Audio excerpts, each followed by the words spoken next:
आपके HSC text book का HSC physics text book का 15th चैप्टर, और चैप्टर का नाम है structure of atom and nuclear. Structure of atom and nuclear. Clear है? ये यहां सुनो, एटम की जो कहानी है बहुत पुरानी है। एटम की कहानी है बहुत पुरानी, मतलब सदियों से डिस्कशन चालू है। एटम जो कॉन्सेप्ट है ये बहुत पहले दिया जा चुका है कि जो कोई भी मैटर होता है उसका जो सबसे छोटा एलिमेंट होता है वो एटम। ये बहुत पहले से 19th सेंचुरी में या 19th सेंचुरी में शायद डाल्टन्स एटॉमिक मॉडल बहुत फेमस हुआ। ठीक है, डाल्टन्स एटॉमिक मॉडल बहुत फेमस हुआ। उसने कोशिश की एटम को समझाने की, उसमें कुछ कमियां थी, उन कमियों को देख के थॉमसन ने एक मॉडल दिया, सर जे थॉमसन। जिन याद है हमने लास्ट चैप्टर में पढ़ा था, उनके बेटे ने जॉर्ज थॉमसन ने क्या निकाला था कि इलेक्ट्रॉन वेव है, इलेक्ट्रॉन और इलेक्ट्रॉन का डिस्कवरी सर जे थॉमसन ने किया। उसमें लेकिन कुछ प्रॉब्लम था उनके एटॉमिक मॉडल में, तो उसको सुधारने के लिए रुदरफोर्ड आया। उनमें जो इशू था उसको बोर्ड्स ने सुधारा। तो ऐसे कर करके आज का जो लेटेस्ट एटॉमिक मॉडल है, और ऐसे ही कोई भी साइंटिफिक डेवलपमेंट होता है, कोई एक अपना थ्योरी देता है, उसमें कुछ कमियां निकलती हैं, दूसरा उसको पूरा करता है। ठीक है, अब ये स्टोरी आइंस्टाइन और प्लैंक के साथ चल रही थी। अगर आपको याद होगा 1905 में आइंस्टाइन ने प्लैंक का थ्योरी लेके पोस्टुलेट बनाया, और सेम 1905 में आपका रुदरफोर्ड ने अपना एटॉमिक मॉडल दिया। ठीक है, दो पैरेलल स्पीड्स चल रही थी, एक लाइट के ऊपर चल रहा था और एक एटम के ऊपर चल रहा था। और लास्ट में हम देखेंगे कि डी ब्रॉगली ने क्या किया था, उसने बोला कि मैटर भी वेव है, मैटर वेव दिया, डी ब्रॉगली वेवलेंथ दिया, याद है? उसका यूज करेंगे हम लोग। ठीक है, डी ब्रॉगलीज एक्सप्लेनेशन करके बाद में कॉपी करते हैं। तो इसका इंट्रोडक्शन से शुरू करें, किससे शुरू करें? उन्होंने 15.2 डायरेक्ट थॉमसन एटॉमिक मॉडल दे दिया, बट थोड़ा सा डाल्टन एटॉमिक मॉडल को भी पढ़ लेते हैं कि उसने क्या बोला। ठीक है, तो आपका पहला हेडिंग है डाल्टन्स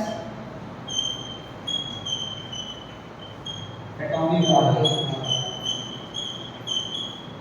डाल्टन्स एटॉमिक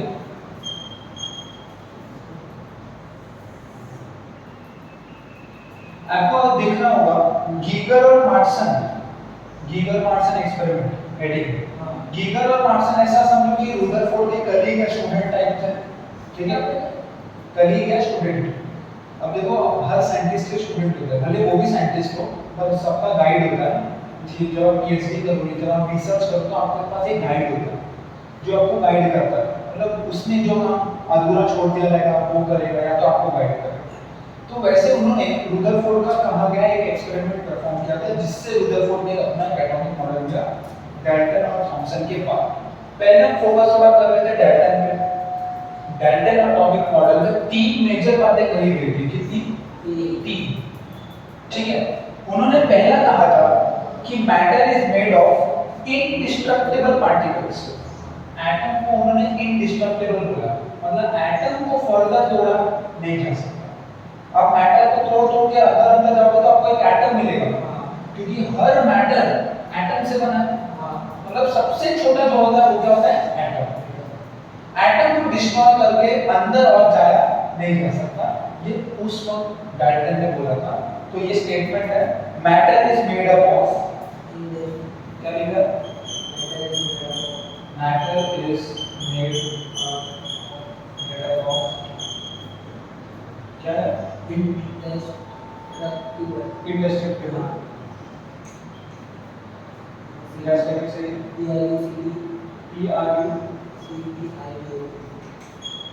इंडेस्ट्रक्टिबल पार्टिकल। ये इंडेस्ट्रक्टिबल पार्टिकल का एटम है, मतलब मैटर ऐसे पार्टिकल से बना है जिसको और तोड़ा नहीं जा सकता। ये उनका पहला था। इसको रॉन्ग प्रूफ किया था जे थॉमसन, क्योंकि जे थॉमसन ने बोला कि एटम के अंदर से इलेक्ट्रॉन है। एटम के अंदर क्या है? Electron.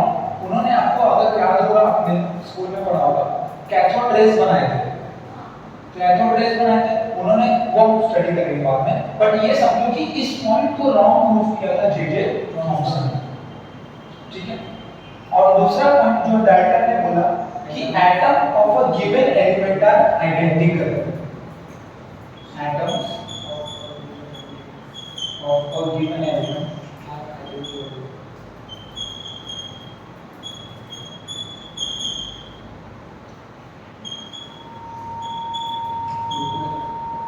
Clear?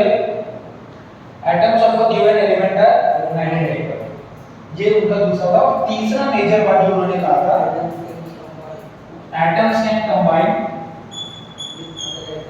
atoms can combine with other atoms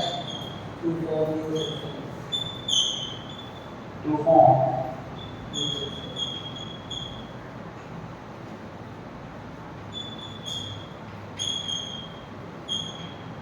atoms can combine with other atoms to form new substance। Clear? तो ये तीन में से जो पहला है उसको तो सर जे थॉमसन ने ही रॉन्ग प्रूफ कर दिया, ठीक है। तो यहाँ तक क्लियर? इसके बाद आता है sir J Thomson's atomic model. Thomson's atomic model, ये थॉमसन्स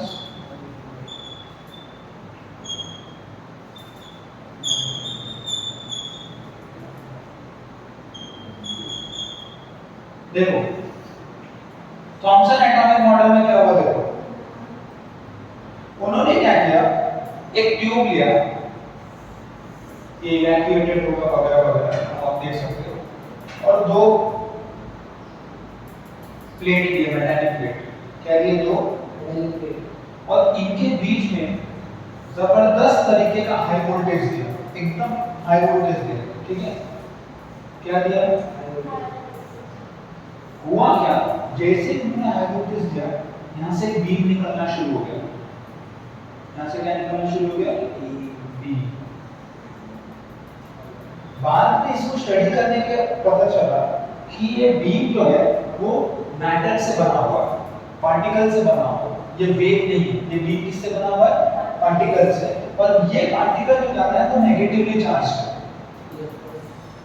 ये पार्टिकल जो जा रहा है वो, उस वक्त तो इलेक्ट्रॉन हमें पता, इलेक्ट्रॉन की खोज तो थॉमसन ने की, उस वक्त नहीं पता था ये इलेक्ट्रॉन है, तो उस वक्त इसको कैथोड रेज नाम दिया गया। उस वक्त इसको कैथोड रेज नाम दिया गया। बाद में पता चला है cathode rays is nothing but electrons.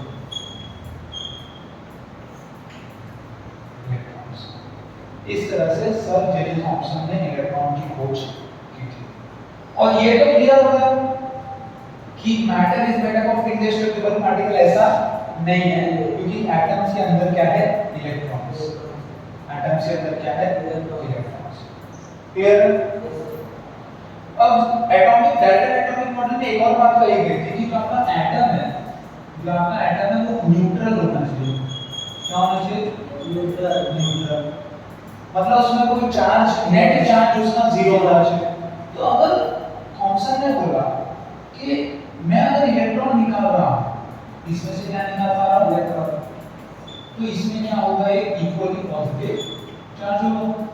देखो, अगर ये न्यूट्रल है, अगर ये इलेक्ट्रिकली न्यूट्रल है और इसके अंदर नेगेटिव चार्ज है, मतलब इसके अंदर पॉजिटिव चार्ज भी होगा। ध्यान देखो, अगर ये न्यूट्रल है, क्या है ये? न्यूट्रल, और इसमें से इलेक्ट्रॉन बाहर आ रहा है, अगर ये न्यूट्रल है, इसमें से इलेक्ट्रॉन बाहर आ रहा है, तो ऑब्वियसली अंदर पॉजिटिव चार्ज भी होगा, ठीक है। तो उन्होंने थॉमसन एटॉमिक मॉडल में अपना एक एटम का मॉडल दिया कि उनके हिसाब से एटम क्या दिखता है। उन्होंने बोला कि देखो, सिर्फ नेगेटिव चार्ज बाहर है, सिर्फ क्या है? मतलब जो अपना एटम है वो स्फीयर है, और पूरे स्फीयर में पॉजिटिव चार्ज इक्वली फैला हुआ है, पूरे स्फीयर में पॉजिटिव चार्ज इक्वली फैला हुआ है, बीच बीच में नेगेटिव चार्जेस को ऐसे रखा है। ये कैसे प्लम पुडिंग मॉडल बोलते हैं, क्या होता है या इसको चेरी और केक मॉडल भी बोलते हैं।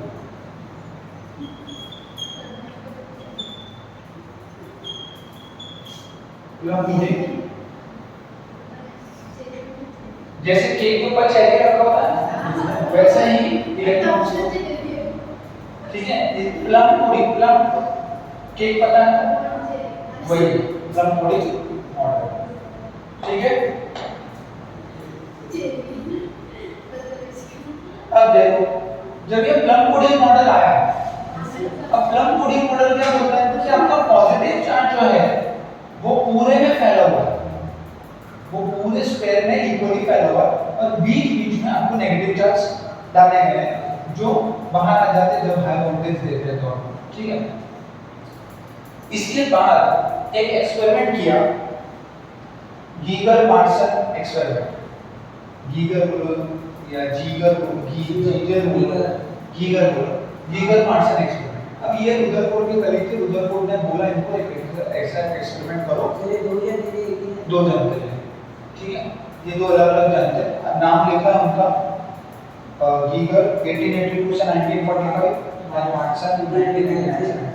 ये एक्सपेरिमेंट देखो 1908 से लेकर 1913 में किया गया, जब प्लैंक और आइंस्टाइन का पोस्टुलेट चला था, बराबर। 1921 में इसीलिए नोबेल प्राइज भी मिला, बराबर। और ये कहानी कब की है, 1908 से 1930, मतलब उसी टाइम की कहानी। अब देखो इसके बाद आता है आपका गीगर मार्सन एक्सपेरिमेंट, स्पेलिंग क्या है,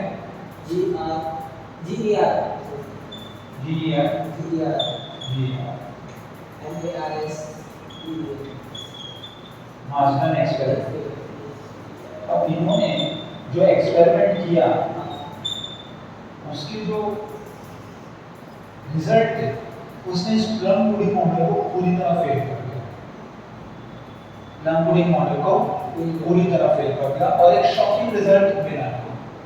और बहुत इंपॉर्टेंट बन गया ये रिजल्ट आगे की थ्योरी के लिए।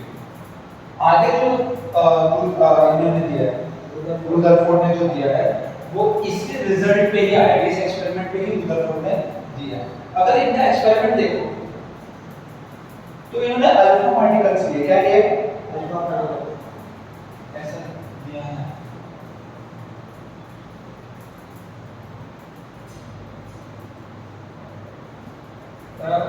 ऐसा यहाँ से अल्फा पार्टिकल पता इसको क्या होता है, नहीं पता। ये कोलिनिएट है, क्या है कोलिनिएट का मतलब उसको स्ट्रेट लाइन में जाने के लिए कोई बात पूछना, ठीक है। मेन आगे आता है आपका गोल्ड फॉइल, क्या आता है, गोल्ड फॉइल। ये देखो यहाँ पे क्या रखा है, गोल्ड फॉइल, जो अल्फा पार्टिकल आगे सीधा टकराएगा, उसके पीछे उन्होंने डिटेक्टर रखा है, उसके पीछे उन्होंने डिटेक्टर,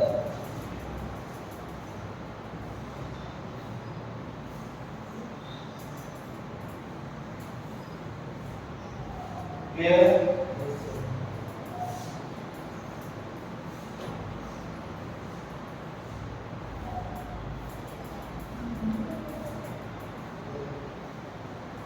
देखो हुआ क्या, ये डिटेक्टर है, ये क्या है,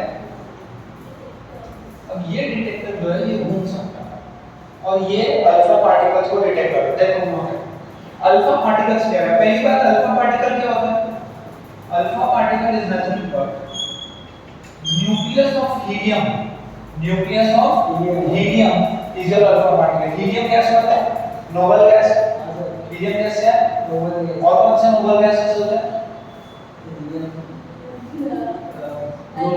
नियॉन, और एक और था आर्गन और एक्सॉन और, ठीक है, ऐसे नोबल गैसेस होते हैं, उसमें से हीलियम है। हीलियम में अगर आप देखो alpha particle is nothing but nuclear of helium,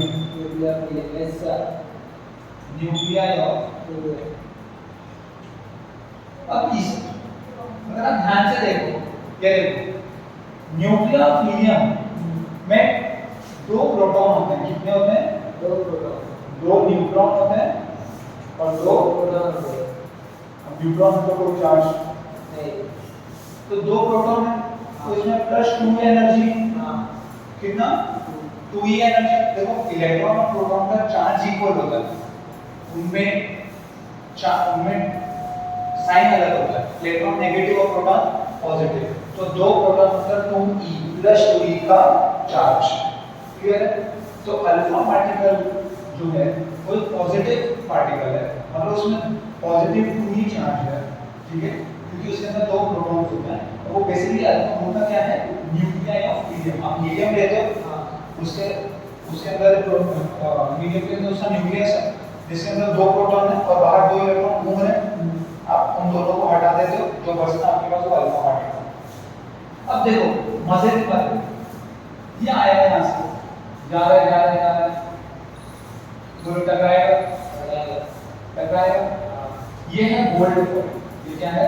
gold foil, और बहुत ही पतला, बहुत ही मतलब आर पार दिख जाए उतना पतला, उसके आर पार आप देख सकते हैं। जब ये आया तो देख, अब ये अलग अलग एंगल पे स्कैटर होना चाहिए, ठीक है, तो वो आ गया, हम डिटेक्टर करते हैं और हम देखते हैं कि कौन सा कितने अल्फा पार्टिकल्स कहाँ पे स्कैटर हो। तो अलग अलग एंगल पे आपको स्कैटर होते हुए देखेंगे। इंटरेस्टिंग बात यह है कि 99% से भी ज्यादा अल्फा पार्टिकल्स सीधा निकल रहे बिना कोई स्कैटर, उनमें कोई चेंज नहीं है। सिर्फ 0.14 alpha particles, 0.14% of alpha particles ने 0.1 डिग्री का डिफ्लेक्शन दिखाया। कितना? 0.1 डिग्री। और 8000 अल्फा पार्टिकल में एक ऐसा होता था जो 90 डिग्री डिफ्लेक्ट होता था, और आप समझो बहुत कम 8000 के 15000 में एक जो 180 डिग्री डिफ्लेक्ट होता था। मतलब हुआ क्या? देखो, मतलब हुआ था जो अल्फा पार्टिकल आ रहा है वो सीधा सीधा निकल जा रहा है। अगर वो सब सीधा निकल जा रहा है मतलब जो गोल्ड फॉइल है वो खाली है। वो क्या है? क्योंकि अल्फा पार्टिकल तो एक मैटर है, एक पार्टिकल है, एटम भी एक पार्टिकल है। अगर एटम दोनों में से स्फीयर होते जिसमें पूरा चार्ज भरा है तो आके टकराता और डिफ्लेक्शन मिलता, पर ऐसा कुछ नहीं हुआ, ठीक है। तो इसका ऑब्जर्वेशन क्या था कि greater than 99% of alpha particles no deflection.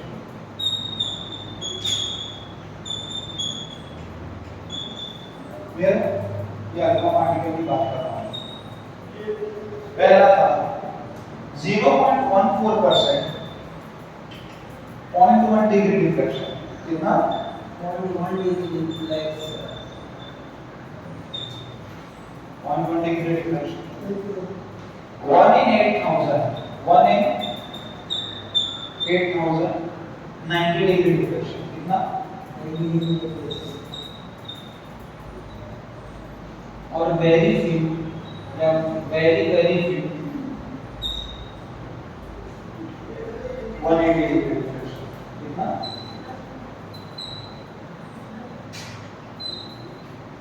Clear है? यहाँ तक क्लियर? नोट कर लो। Yes sir. और हेडिंग आएगी रुदरफोर्ड्स।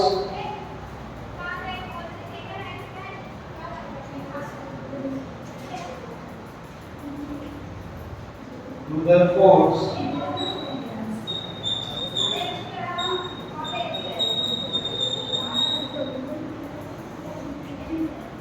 चलो हेडिंग डालो यहाँ पे रुदरफोर्ड एटॉमिक मॉडल। अब देखो यहाँ पे जो एक्सपेरिमेंट किया गीगर और मार्टसन ने, उसमें ये हो रहा था कि आपका 99% से भी ज्यादा अल्फा पार्टिकल स्ट्रेट जा रहा था। इसका मतलब जो गोल्ड फॉइल है उसका जो एटम है वो 99% खाली होना चाहिए था, तभी सारे के सारे अल्फा पार्टिकल्स सीधे जा रहे थे। तो उन्होंने इमेजिन किया, मान लो आपका गोल्ड फॉइल है, ठीक है, इसमें एटम्स हैं, हाँ क्या है इसमें? एटम अब ये खाली होंगे, हाँ ये खाली होंगे, अगर ये खाली होंगे तभी तो सारा का सारा निकल जाएगा। और उन्होंने देखा कि 0.14% 0.1 डिग्री से डिफ्लेक्ट हुआ, मतलब बहुत छोटा परसेंटेज ऑफ अल्फा पार्टिकल्स आया पर डिफ्लेक्ट हो गया, मतलब बीच में कहीं तो पॉजिटिव चार्ज होगा क्योंकि अल्फा पार्टिकल्स पॉजिटिव है। और उन्होंने देखा कि बहुत कम, लाइक 1 in 5000 और 1 in 10,000 50,000 स्ट्रेट वापस आया। कैसा वापस आया? अगर वो स्ट्रेट वापस आ रहा है मतलब कहीं ना कहीं मास जो है बीच में, जो भी मास है इसका वो है बीच में, तभी जाके वापस स्ट्रेट पीछे आ रहा है। और यही आपका पॉजिटिव है, ये क्या है? पॉजिटिव। ये बना एटम का न्यूक्लियस, ये बना एटम का, और आपको पता है कि न्यूक्लियस के अंदर न्यूट्रॉन और प्रोटॉन होते हैं, तो न्यूक्लियस का खुद का चार्ज पॉजिटिव और उसके आसपास इलेक्ट्रॉन होंगे, उसके आसपास क्या होंगे? अब देखो यहाँ पे ये हो गया।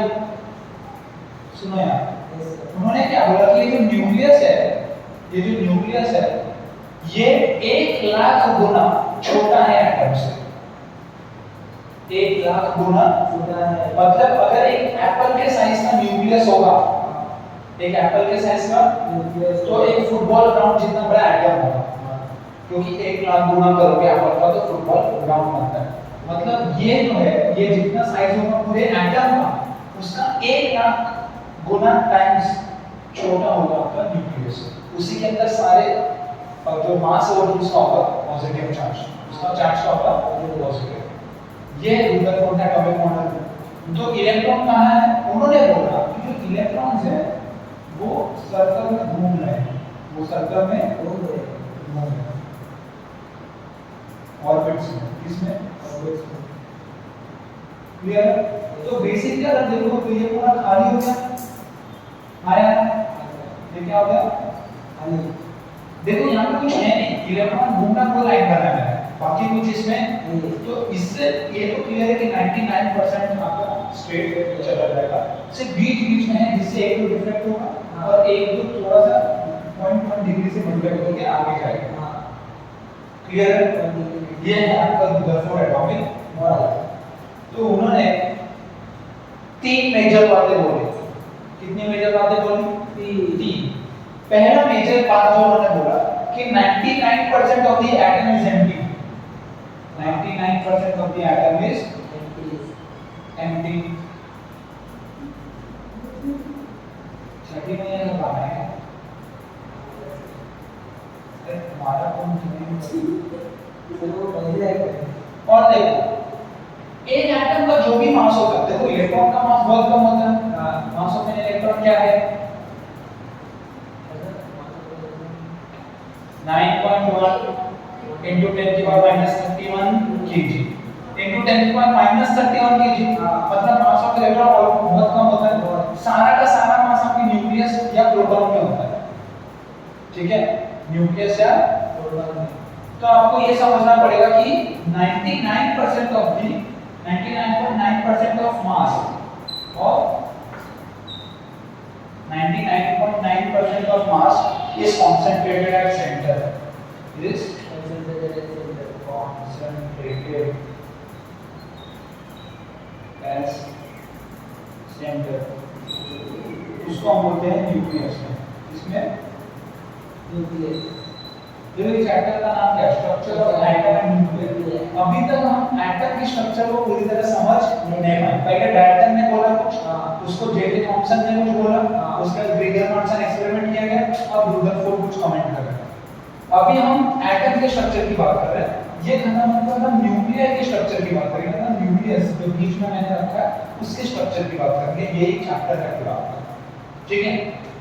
अब देखो उन्होंने एक और मेजर बात बोली, electrons revolve around nucleus like planets in solar system.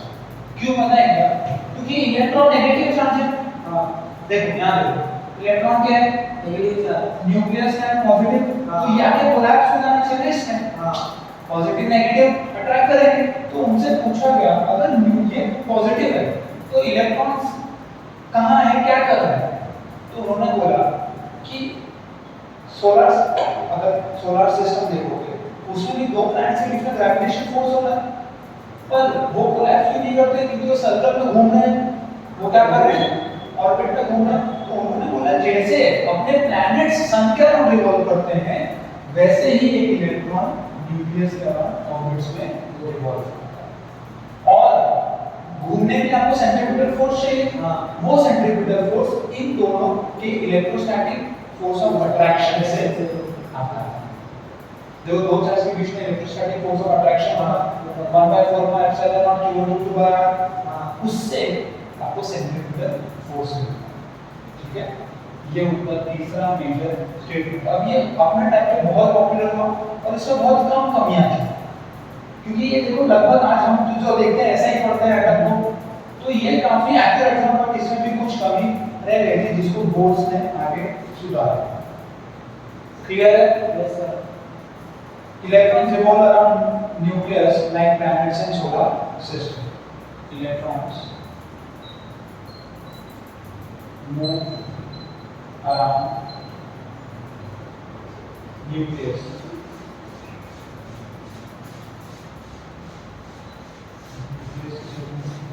NUC क्या है? NUC Nu. Electrons move around nucleus like planets in solar system. Like planets.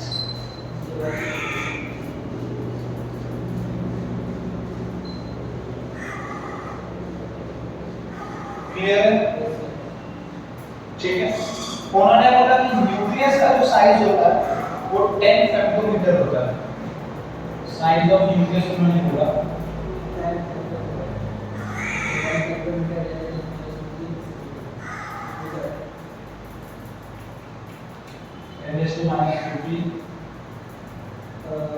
Metre, 1 फेक्टोमीटर 10⁻⁵ हाँ सर 1 10⁻⁵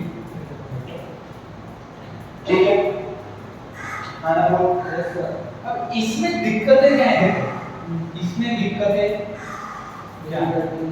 डिफिकल्टी। पहला दिक्कत, कौन सा दिक्कत? पहला दिक्कत ये है कि मैक्सवेल ने बोला था कि अगर कोई भी चार्ज पार्टिकल या समझो कि इलेक्ट्रॉन अगर एक्सेलरेटेड है तो इलेक्ट्रोमैग्नेटिक रेडिएशन एमिट करता है। इलेक्ट्रोमैग्नेटिक रेडिएशन एमिट करेगा। अब देखो इलेक्ट्रॉन घूम रहा है, अगर इलेक्ट्रॉन कांस्टेंट वेलोसिटी से भी घूम रहा है, क्या वेलोसिटी एक वेक्टर क्वांटिटी है? वेलोसिटी वेक्टर है, मतलब उसका डायरेक्शन की और मैग्नीट्यूड की। अगर वो कांस्टेंट वेलोसिटी से घूम रहा है तो उसका मैग्नीट्यूड कांस्टेंट है, पर उसका डायरेक्शन तो हर सेकंड चेंज हो रहा है ना। इसका डायरेक्शन ऐसे था, फिर ऐसे हो गया। अगर डायरेक्शन चेंज हो रहा है मतलब वेलोसिटी भी चेंज हो रही है। अगर वेलोसिटी टाइम के साथ चेंज हो रही है मतलब ये एक्सेलरेटेड इलेक्ट्रॉन है। अरे ये क्या होता है, dv/dt ना, तो dv/dt मतलब change of velocity with respect to time. तो टाइम के साथ वेलोसिटी क्या हो रही है, चेंज, क्योंकि वेलोसिटी का डायरेक्शन चेंज हो रहा, तो ये एक एक्सेलरेटेड इलेक्ट्रॉन। अगर ये एक्सेलरेटेड इलेक्ट्रॉन है तो क्या ये यूवी रेडिएशन एमिट करना चाहिए? अगर ये यूवी रेडिएशन एमिट करेगा तो इसकी एनर्जी कम होगी, इसकी एनर्जी कम होगी तो इसका रेडियस, इसका जो ऑर्बिट का रेडियस कम होगा, धीरे धीरे जाके वो कोलैप्स हो जाएगा। क्लियर है?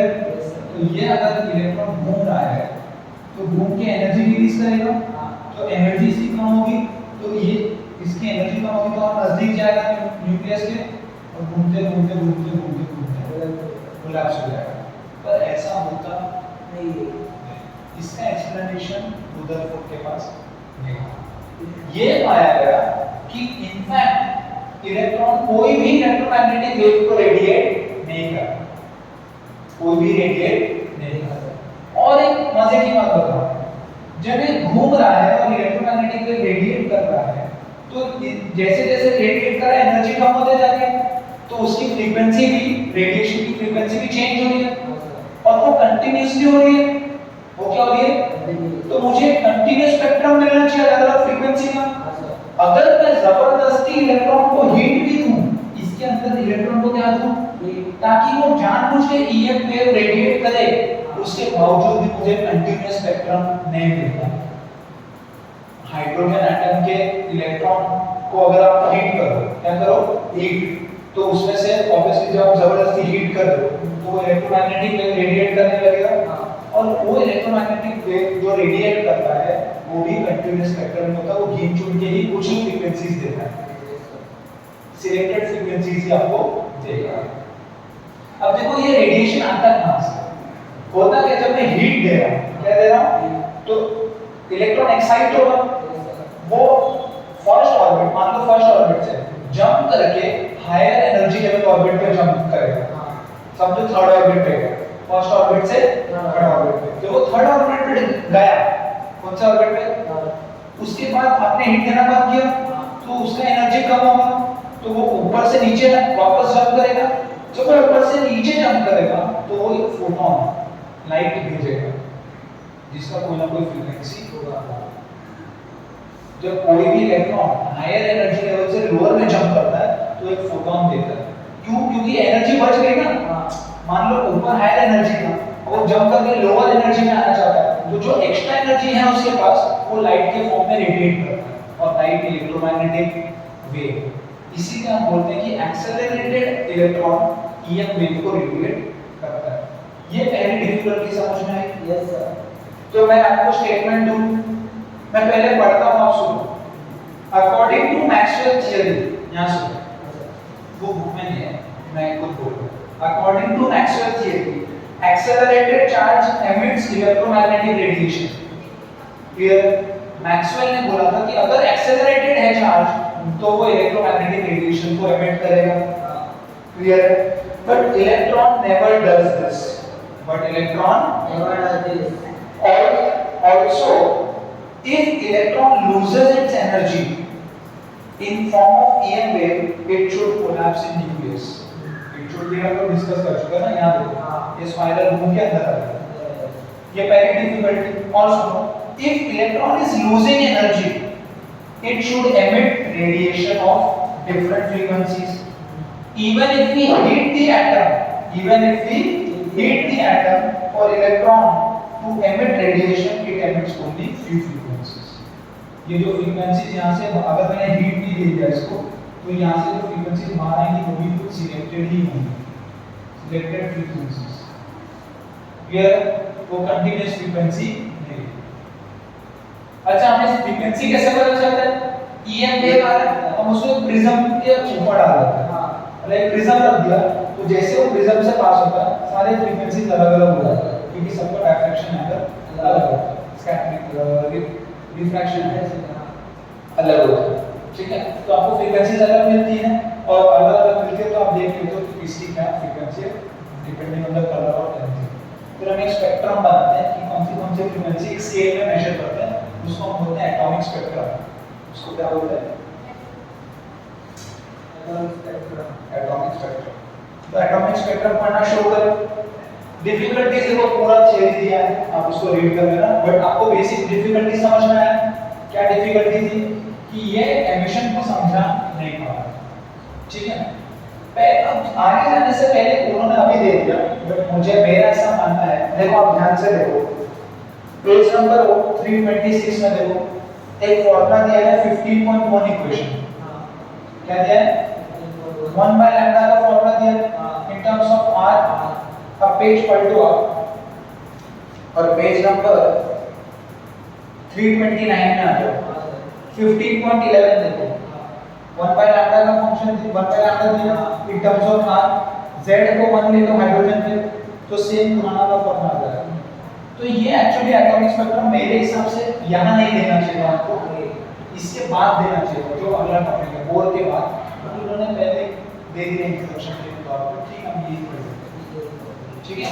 फॉर्मूला अभी एज इट इज ले लो, इसको हम आगे के नेक्स्ट टॉपिक में डिराइव करेंगे। एटॉमिक स्पेक्ट्रम में जो फॉर्मूला लिखा है उसका डेरिवेशन जस्ट नेक्स्ट टॉपिक में ही अवेलेबल है। अभी समझ लो एटॉमिक स्पेक्ट्रम क्या होता है।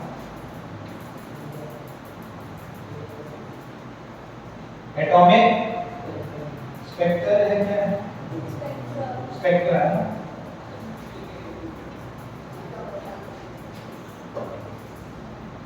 देखो होगा क्या, किसी भी समझो आपने मेटल लिया या जिसमें चार्जेस है, आपने उसको हीट किया तो आपने इलेक्ट्रॉन्स को एक्साइट किया। जब आप इलेक्ट्रॉन्स को एक्साइट करते हो तो एनर्जी मिला ना उसको, तो एनर्जी का करेगा क्या, वो लोअर एनर्जी ऑर्बिट से हायर एनर्जी ऑर्बिट में जंप करेगा।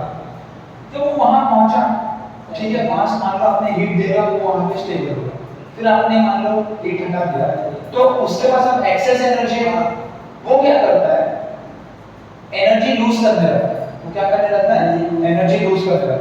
तो वो हायर से लोअर में जंप करता है, हायर से लोअर में जंप करता है।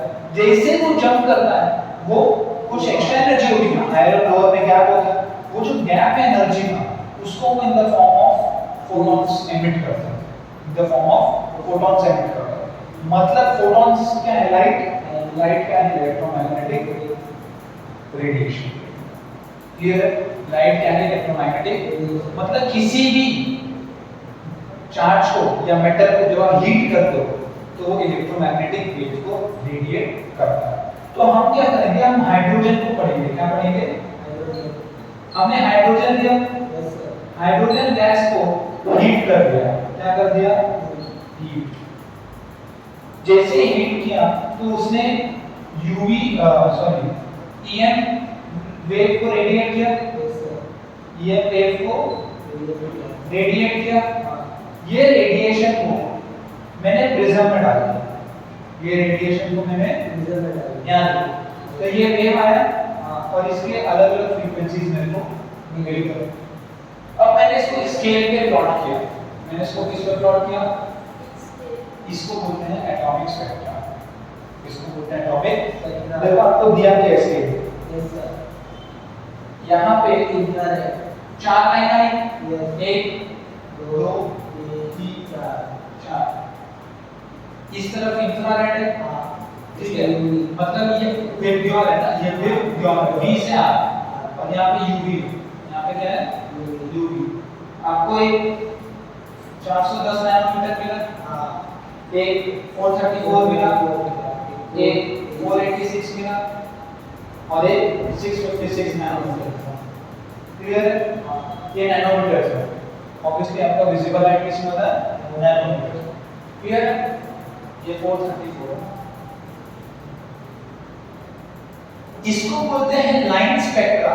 क्या आपको लाइंस दिख रहे हैं, कंटीन्यूअस नहीं है ना, बीच में कोई भी आपको फ्रीक्वेंसी नहीं है, यहाँ भी कोई फ्रीक्वेंसी, ये कोई फ्रीक्वेंसी नहीं। मतलब जो हाइड्रोजन एटम है, मैं भले जब सामने से भी हीट करूं, ये कांसेप्ट छोड़ो कि वो एक्सेलरेट हुआ तो ये पे रेडिएट करे, वो तो नहीं कर रहा है, वो तो नहीं कर रहा है। मैं हीट दे के भी कराया तो भी कंटीन्यूअस एमिशन नहीं हो रहा, लाइन स्पेक्ट्रम मिल रहा है। क्या मिल रहा है, लाइन स्पेक्ट्रम। आपके बुक में लिखा भी होगा, देखो लास्ट लाइन फिगर के जस्ट ऊपर the line seen in the spectrum are called emission lines, और उस स्पेक्ट्रम को लाइन स्पेक्ट्रम बोलते हैं, स्पेक्ट्रम को लाइन स्पेक्ट्रम बोलते हैं, लाइन स्पेक्ट्रम। ये क्लियर है, लाइन स्पेक्ट्रम कैसे मिला, यहाँ देखो, हाइड्रोजन गैस को हीट किया, तो इलेक्ट्रॉन्स एक्साइट हुए, तो उन्होंने जंप किया, जंप करने पे क्या होता है, ये वेव रेडिएट होता है, उसको प्रिज्म में डाला, अलग अलग फ्रीक्वेंसीज मिली, उसको स्केल पे नोट कर दिया, उसी को हम लाइन स्पेक्ट्रम बोलते हैं, उसको क्या बोलते हैं। और ध्यान से देखो, क्या ये गैप बड़ा है, ये गैप उससे छोटा, ये गैप उससे भी छोटा, ऐसा जैसे जैसे लाइन स्पेक्ट्रम में आगे जाओगे गैप, एनर्जी गैप लेवल कम होता जाएगा। क्लियर है, यस। अच्छा सुनो, अच्छा इनको सीरीज बोला जाता है, इनको क्या बोला जाता है, सीरीज, इनको क्या बोला जाता है, देखो क्यों, ये वेवलेंथ है, देखो एनर्जी क्या होता है, h एनर्जी क्या होता है, या hc बाय लैम्डा, या hc बाय लैम्डा। अब देखो ये आपका लैम्डा छोटा है, ये छोटा है ना 410 है, तो इसकी एनर्जी ज्यादा है, इसकी एनर्जी क्या है, ज्यादा। ये इसकी एनर्जी क्या है? तो मुझे दिमाग रखा होगा अगर उसके पास 410 नैनोमीटर उसका लैम्डा है, हाँ 410 नैनोमीटर उसका लैम्डा है, और c मुझे पता है, हाँ h मुझे पता है, तो मुझे एनर्जी मिल गया। हाँ उस फोटॉन का क्या मिल गया? एनर्जी। अगर मुझे उस फोटॉन का एनर्जी मिल गया मतलब मुझे ये पता चल गया कि वो कौन से ऑर्बिट से कौन से ऑर्बिट पे जंप मारा, कौन से ऑर्बिट से, क्योंकि वो दो ऑर्बिट के बीच का एनर्जी गैप ही तो इसमें एनर्जी है। जब एक हायर एनर्जी ऑर्बिट से इलेक्ट्रॉन लोअर एनर्जी ऑर्बिट पे जंप मारता है तो जो बीच का डिफरेंस होगा वही तो in the form of photo radiate करता है। मान लो ये -13.6 इलेक्ट्रॉन वोल्ट है, ठीक है, और ये -3 इलेक्ट्रॉन वोल्ट है, ये -13 और ये -3, तो इनके बीच में 10 इलेक्ट्रॉन वोल्ट का गैप है। तो इसके पास जब ये यहाँ पे था तो इसके पास कितनी एनर्जी थी? -3। जंप मार के जा रहा है -13 पे, मतलब 10 लूज करना पड़ेगा, तो वो लूज करेगा in the form of photon जिसकी एनर्जी 10 इलेक्ट्रॉन वोल्ट होगी, जिसकी एनर्जी 10 इलेक्ट्रॉन वोल्ट। तो अगर एनर्जी होती है hc बाय लैम्डा, मुझे h पता है c पता है, लाइन स्पेक्ट्रम से लैम्डा मिल गया, तो मुझे एनर्जी मिल गई, तो मुझे जंप मिल गया। क्लियर? तो हर एक को सीरीज बोला जाता है। सीरीज अलग-अलग साइंटिस्ट ने अलग-अलग फ्रीक्वेंसी को पढ़ा है। यहाँ देखो अलग-अलग साइंटिस्ट ने अलग-अलग फ्रीक्वेंसी को पढ़ा। 5 मेजर साइंटिस्ट के नाम Lyman, Balmer, Paschen, Brackett, Pfund. Lyman, Balmer, Paschen, Brackett, Pfund. पहला क्या है? लाइमन, बाल्मर, पैशन, ब्रैकेट और पीफर्ड। ये 5 साइंटिस्ट ने एक सीरीज को स्टडी किया। क्लियर है? Yes sir. मिटा दो इसको या अभी ऐसे रखता हूं, ठीक है, आप अपने हिसाब से लिख देना, एक्सप्लेनेशन में काम। इनको सीरीज बोलते हैं। जो स्पेक्ट्रल लाइंस हैं इनको हम ग्रुप्स में डिवाइड कर देते हैं। जो स्पेक्ट्रल लाइंस हैं, स्पेक्ट्रल लाइंस को, और हर एक ग्रुप को एक साइंटिस्ट ने पढ़ा। स्पेक्ट्रल लाइंस को हम किस में डिवाइड करते हैं? सीरीज में। That is divided into groups. Yes sir. And these groups are known as series. Series. तो आपका पहले आता है लाइमन सीरीज। लाइमन है कि Lyman? Lyman Lyman series. Series. ठीक है। फिर आता है Balmer series. Balmer series. Paschen. Balmer M series. Yes sir. फिर आता है पैशन। Yes CHA series. तो ब्रैकेट, ये सब साइंटिस्ट के नाम हैं। तो ब्रैकेट ये भाई हमारा नाम डेफिनेशन करता है ब्रैकेट में है कि नहीं? आना बोल रहे हैं सर। हमको अजीब लग रहा है ना, उनके देश में वही कॉमन। हाँ। और लास्ट में जब के से ये कोई इंडियन साइंटिस्ट इंडिया का गुलामी कर रहा है। 1900 की बात है ना। तो हम क्या कर रहे हैं? हाँ गुलामी होता है कि नहीं? नहीं, हमारे देश में एक से 5 साइंटिस्ट हुए भी हैं और आगे भी होते हैं।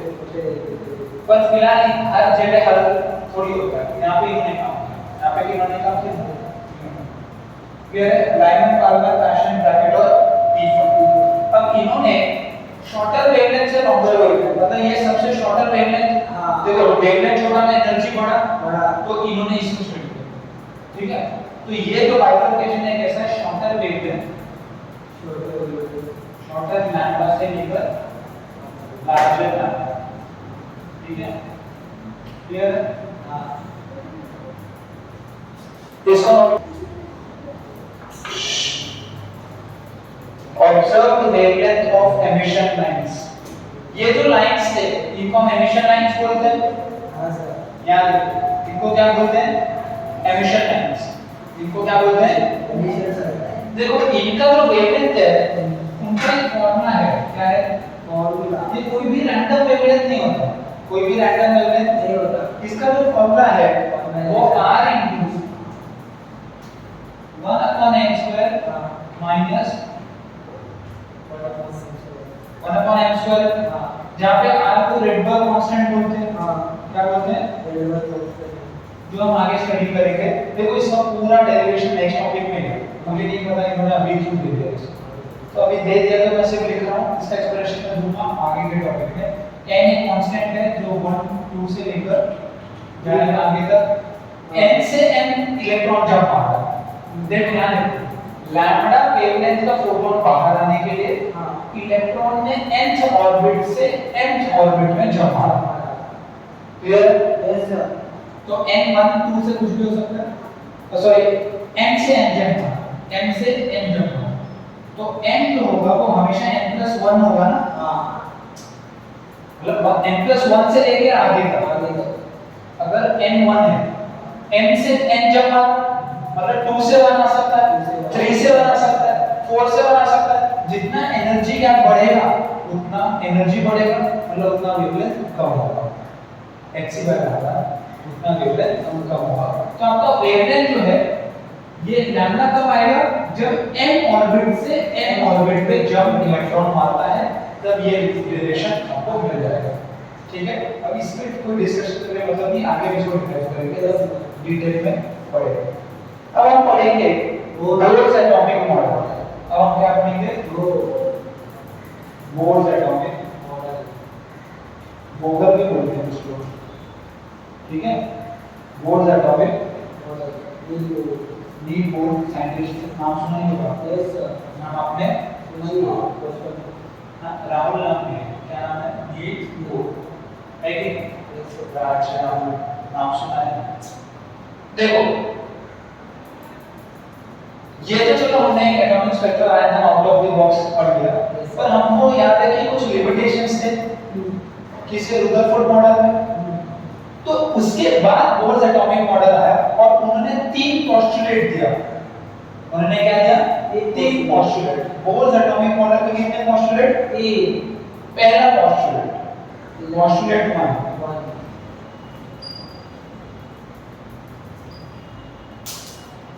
पहला पोस्टुलेट कहता है कि electrons revolve around nucleus in circular orbit. Electrons revolve around nucleus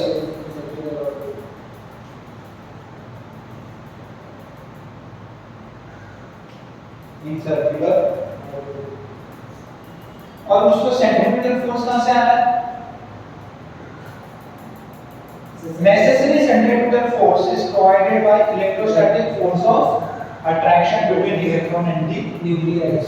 तो जो सेंट्रीपिटल फोर्स में डायरेक्टली लिख दूंगा, आपका जो सेंट्रीपिटल फोर्स है that is nothing but electrostatic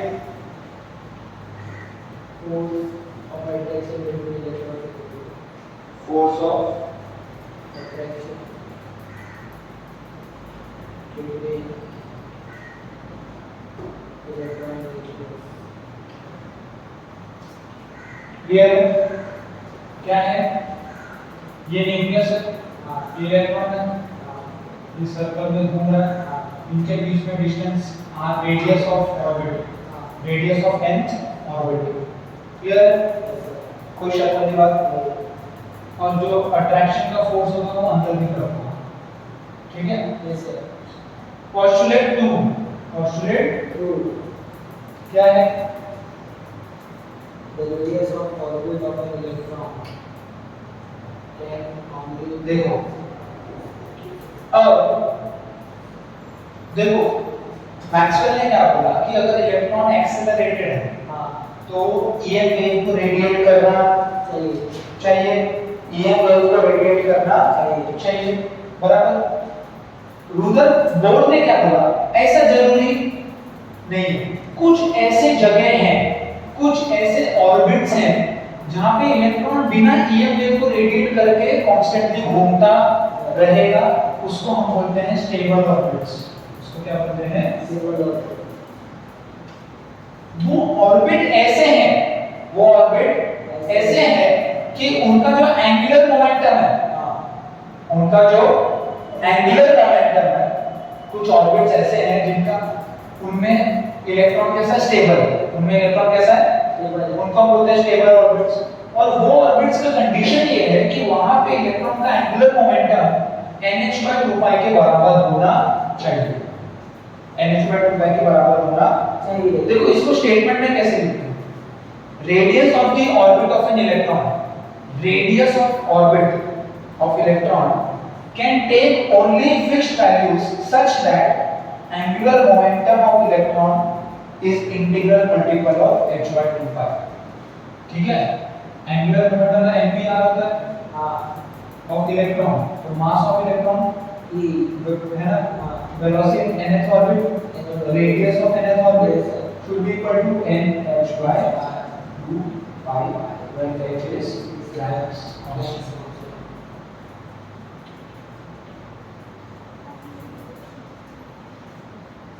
clear है, क्लियर है, MQI is nh/2π, ये है आपका पोस्टुलेट नंबर 2। नेक्स्ट देखते हैं पोस्टुलेट।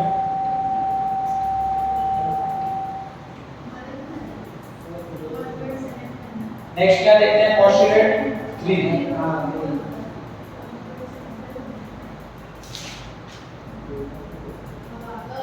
Postulate 3 है, if electron can make a transition from one of its orbit to another orbit having lower energy, in doing so it emits a photon of energy equal to the difference in its energies। Simple है ये clear है। तो bourse के तीसरे postulate के हिसाब से जब एक electron higher energy to lower energy जब मारता है, तो ये मान लो एनर्जी ऑफ m ऑर्बिट है, ये एनर्जी ऑफ m ऑर्बिट है, तो आप m से n जब मान लो, ये हायर एनर्जी और ये लोअर एनर्जी है, तो इसमें एक फोटोन निकलेगा। इस फोटोन की एनर्जी h न्यू होगी जो बराबर होगी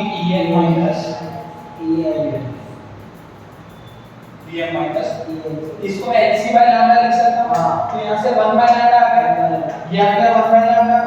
एनर्जी को मैं अभी डिराइव करूंगा, एनर्जी कहां से आएगा, इस यहां से आएगा एक और यहां से आएगा centrifugal force, electrostatic force of attraction. यहां से मुझे इन दो को यूज करके एनर्जी निकालूंगा, दोनों ऑर्बिट्स को सबट्रैक्ट करूंगा, hc बाय लैम्डा से इक्वेट करूंगा, लास्टली इक्वेशन आएगा। क्लियर है? Yes sir. तो फिलहाल के लिए ये बोर्ड के 3 पोस्टुलेट है, इन सब का थ्योरी आपको लिखना है, मतलब पोस्टुलेट उसमें कुछ आप इस एन का भी मिस्टेक नहीं कर सकते, वो बोल का पोस्टुलेट है, उसने जो लिखा है वही आपको भी लिखना है। ठीक है, आज के लिए